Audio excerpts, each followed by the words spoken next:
Dito pala tayo. So, yan, natutulog na po si papa ko, mga idol, no. Laking gulat po namin na natid na pala siya ni Gary dito at mahimbing na po ang kanyang tulog. So, kanina nagkamalay po siya. Ay, hindi niya po maalala, no, kung ano po yung nangyari. Ganun talaga, mga idol, no, kapag nagamitan ng mga kaibigan natin ang isang tao ng mahika, ay hindi na po nila maaalala kung anong nangyari. Unti-unti naman po maalala nila, pero matagal-tagal pa, mga idol.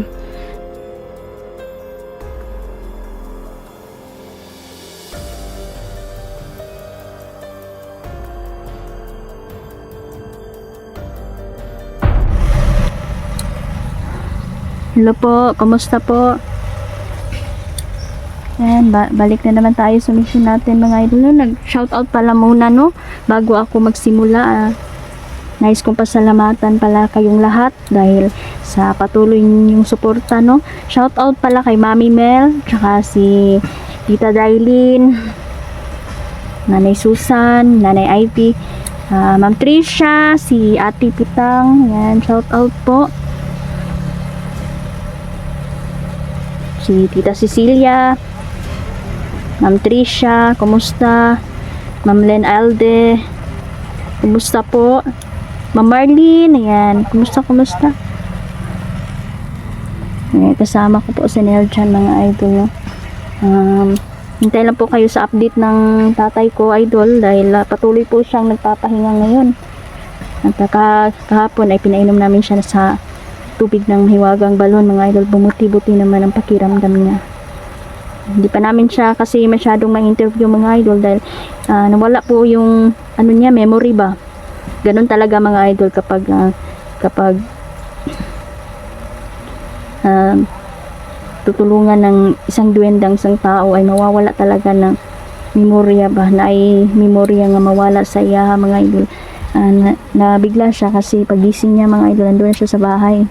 So, hinatid na po siya ni Gary, mga idol. Iniiwas-iwasan po namin na videoan siya dahil po yung mga kalaban natin ay nanonood po sila sa video natin. Kaya hindi po kami maka-upload ng diretsyo. Kaya pasensya na po kayo, mga idol. Sana maintindihan niyo po. Ayan. Ma'am Janice Tandayag, shout out pala. Si Ma'am Arlene Alarcon, Ate Pitang, ayan, Marites Okada, kumusta po?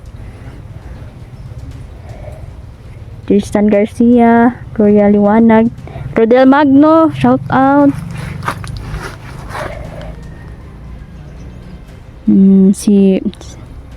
Di po man kayo may isa-isa, idol, hindi ko ma-memorize ba? Salamat po. Sana po lahat po ay nanonood kung may karamdaman tayo ngayon.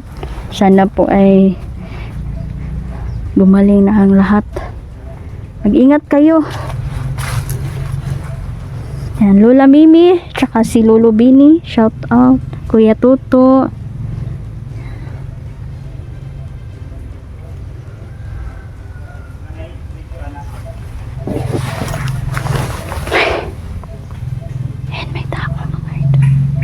May mga bandido dito. Ang daming truck kanina, ang daming sasakyan, mga idol. Nakita namin na bumaba po ang mga bandido at maraming armas, mga idol. Balita ko may dala-dala silang shabu. Parang papakalat yata nila sa bayan itong bawal na gamot. Malapit na pong kapistahan ng bayan at kahit ngayon, mga idol, ang dami ng tao. Kailangan todo bantay kami. Isa kami sa mga pinabantay para sa katahimikan ng lahat, mga idol. Kasi madami pong dumadayo dito, mga idol. Lalong-lalo na kapag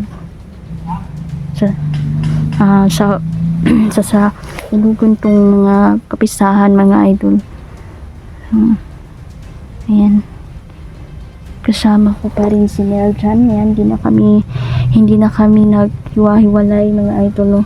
Sana makita namin yung motor niya. Talagang dinispatch siya na yata ng mga bandito ang kanyang motor. Siguro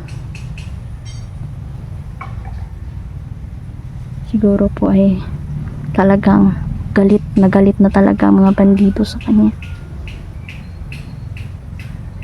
Yung motor na lang po yung pinagbuntungan ng galit.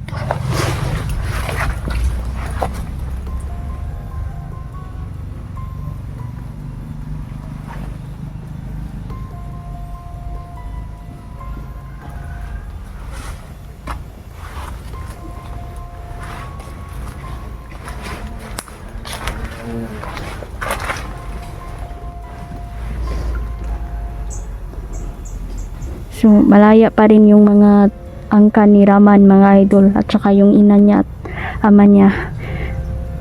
Ay so ayan, isa sila sa mga tumutulong, no, sa pagpapasabog ng bayan, kasi gusto talaga nila mga idol masakop ang lugar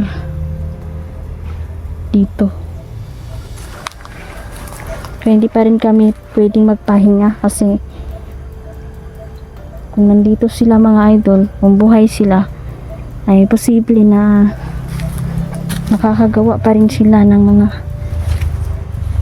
pagpatay ng mga inosente.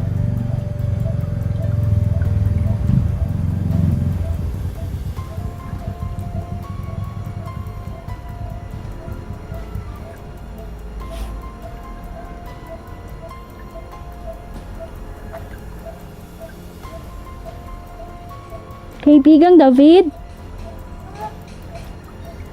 nakasunod pa rin si kaibigan sa atin.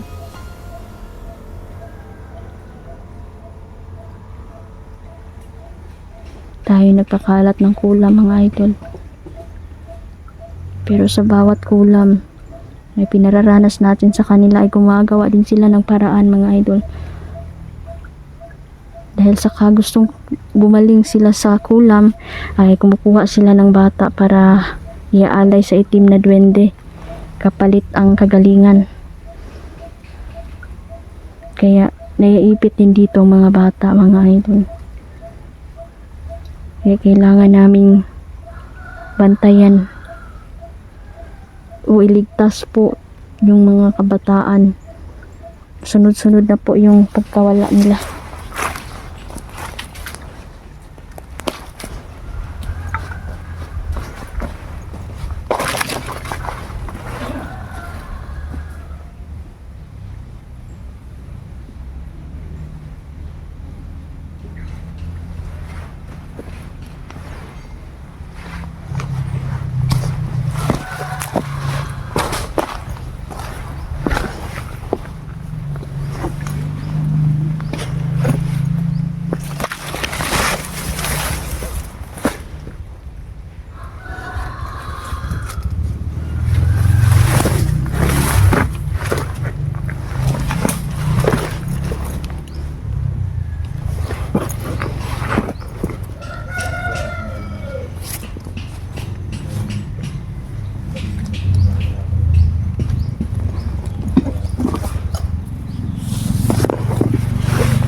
Nagmamadali ka.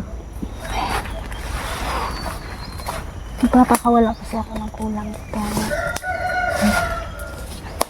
Diba kanina maraming mga sasakyan na pumarada dito malapit. May mga babae po, no. Siguro ilahat tong papuntahin padoon to nila sa bayan, kasi may mga suicide bomber ngayon ba. Kabalubi ka nga, hapit na ang araw. May iskarte nila ron. Suicide bomber. Hindi pa rin nakikita yung motor ni Nel dyan, idol, no? Siguro wala na yun siguro ba? Or ginagamit yun ng mga bandido. Kausap natin si Peter. Ang dapat. Ilang araw na yun. Sabi niya. Gusto nila palokat sa imuha. Iba kasi yung tirada nila ngayon dahil yung mga motor ginagamit nila sa kalokohan. Yan. Buti na lang pag blatter. Pag mawala ng motor, blatter gulitso. Lato na lang dito. Hindi na magamit sa kalokohan. Alam nila na hindi na ikaw yung nagagamit. Mas mabuti na managana tadaan ba? Maniguro tadaan. Kay sinapasangin lang ta. Kamay magmasakir doon yung motor mo yung gamitin. Mm.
Sabog lang yung utak. Papunta dito oh. Papunta.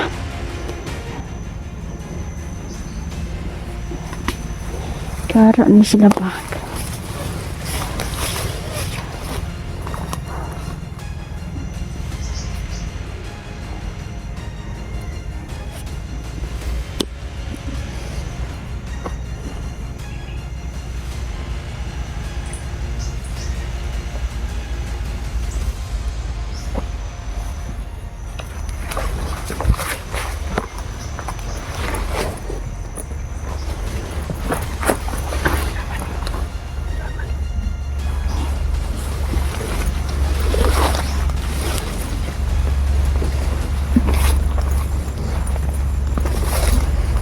Parang dito yung propetang bata.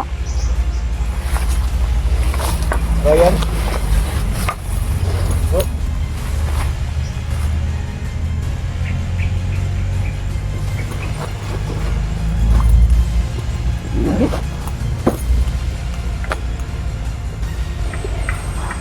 Nandiyan si Ryan? Dong!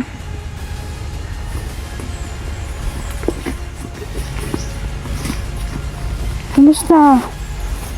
Kumusta man ka? Yan tan. Parang pagod man siya, uy. Mabuti at kabuta ka na. Magandang kanya. Yan lang yung ginawa mo. Pakaseryosong batang ito, no? Seryoso. Buti hindi ito na simpuhan ng kalaban. Malakas din itong batang ito ba? Marami bang kalaban doon, Ryan? Ha? May napatay ka ba? Maramdaman ko din yung orasyon ng batang ito. Malakas-lakas din.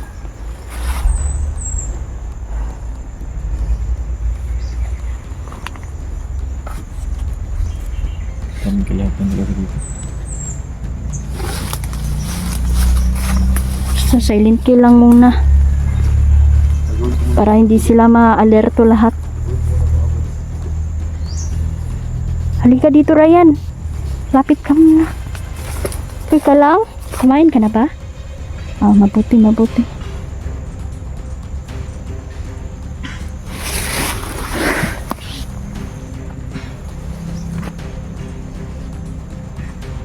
Daming lamok dito, mga idol.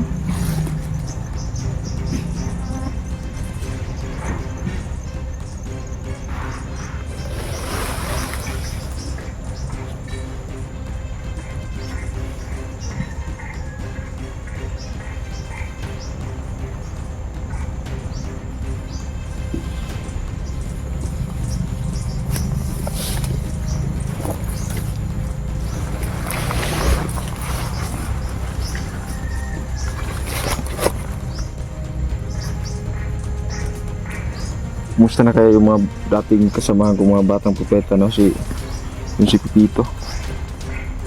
Okay na kaya yung mga bata niyan? Hindi ko na nabisita yung mga bata na yun ba? Okay na yun. Yung nasa pangangalaga yun kay Mitzi ba?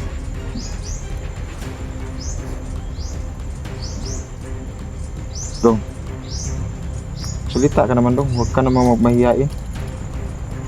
Hiyain ang Tayo batang naman ito. dito. Ngunit matapang.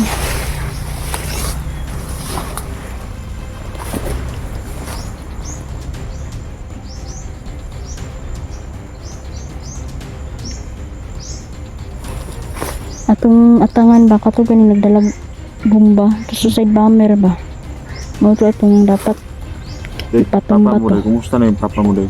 Okay naman pa ba, nakainom naman tong tubig sa balon. So, dili pa nato siya ma-interview man good kay wala yung memory pa, wala pang memory niya, pero unti-unti na namang bumabalik. Hindi yung mangyayari idol. talaga sa ano, traumatized ba? Pero lalo na kapag nagamitan ng kapangyarihan ng mabubuting duwende, nalilimutan talaga nila yung mga masasamang nangyari ba. Kaya siguro mamaya pwede na yung ma-interview. Buti naman kung gano'n. Mag-ingat ka dong ha. Marami kasi ako mga pinakawalang insekto dito, mga idol. At check ko mga idol kung may mga natumba dito sa kulam. May nagbalita kasi sa akin na ilan na din yung mga namamatay ba. Dito sa mga lugar na to. Mabuti. Pero yung mga parang mo kalaban- ng mga kulam dahil. Oo nga. Pero kailangan pa rin nating kailangan pa rin natin yung mga bata kasi yung paraan para makagaling gani sa kulam. Humihingi kasi yung mga itim na duwende, mga idol ng mga bata kapalit ng kagalingan. So kung maaari, hindi natin iyon papayagan na mabiktima yung mga bata dahil sa kagustuhan nilang